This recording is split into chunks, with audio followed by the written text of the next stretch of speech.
আচ্ছা, আসসালামু আলাইকুম। তো আজকে আমরা দেখব যে আমাদের নতুন ইউজার ইন্টারফেস থেকে কিভাবে আমরা ইমেল ফরওয়ার্ডিং এবং ডিএনএস সেটআপটি করব। সেক্ষেত্রে আমরা প্রথমে চলে যাব টেক্সট.ডোমেইনসে এবং আমাদের যে অ্যাকাউন্ট আছে সেখানে আমরা লগ ইন করবো।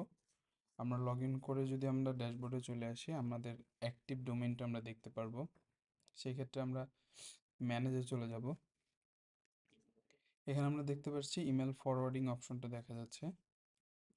তো আমরা এখানে হচ্ছে যেই ইমেলটা ফরওয়ার্ড করব সেটা হচ্ছে লিখে দেবো এখানে আমরা support@, আমাদের ডোমেইন, এবং আমরা ফরওয়ার্ড করব হচ্ছে গিয়ার লঞ্চ থেকে যে আমাদেরকে ইমেলটা দেওয়া হয়, এই ইমেলটা কপি করে আমরা এখানে দিয়ে দিব এবং আপডেট ফরওয়ার্ডস, এভাবে কিন্তু যে আমাদের ইমেল ফরওয়ার্ডিংটি হয়ে যাবে।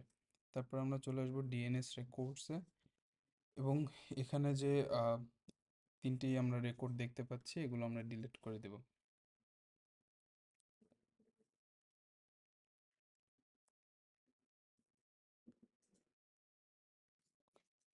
তো সবগুলো রেকর্ড ডিলিট করা হয়ে গেলে আমরা হচ্ছে আমাদের স্টোরে যেই ডিএনএসগুলো পাবো, আমরা যে স্ক্রিনশটটা দেখতে পাচ্ছি এরকম যে আমাদের ডিএনএস রেকর্ডগুলো শো করবে, এগুলো হচ্ছে আমরা একটা একটা করে নতুনভাবে অ্যাড করে দেব। এই ক্ষেত্রে আমরা প্রথমে রেকর্ড অ্যাড করব।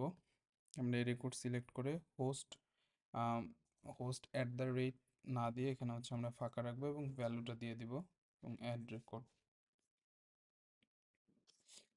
এবং আমরা যদি দ্বিতীয় রেকর্ডটা নিই, এখানে হচ্ছে হোস্ট www, সেক্ষেত্রে আবার রেকর্ড সিলেক্ট করব, হোস্ট www এবং ভ্যালু দিয়ে দেন হচ্ছে আমরা অ্যাড রেকর্ড করে দেব।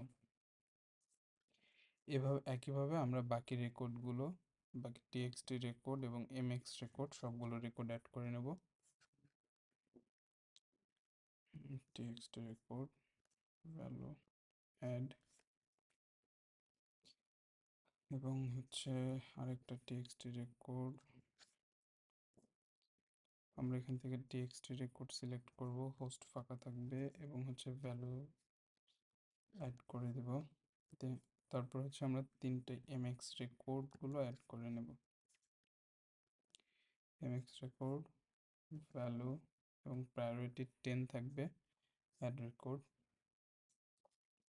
আর সিমিলারলি আবার এমএক্স রেকর্ড, হোস্ট অথবা ফাঁকা থাকবে, ভ্যালু দেব এবং প্রায়োরিটি 10 থাকবে।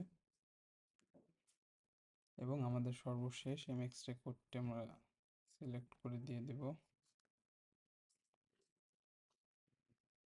এবং প্রায়োরিটি এটার ক্ষেত্রেও 10 থাকবে এবং আমরা অ্যাড রেকর্ড করে দেব। তো আমাদের ডিএনএস সেটআপ এবং ইমেল ফরওয়ার্ডিংটি হয়ে যাবে। আমাদের হচ্ছে কিছু 24 ঘন্টা অপেক্ষা করলে আমরা স্টোরে আমরা দেখতে পাবো যে আমাদের সবগুলো স্ট্যাটাস ভেরিফাই হয়ে যাবে। ধন্যবাদ।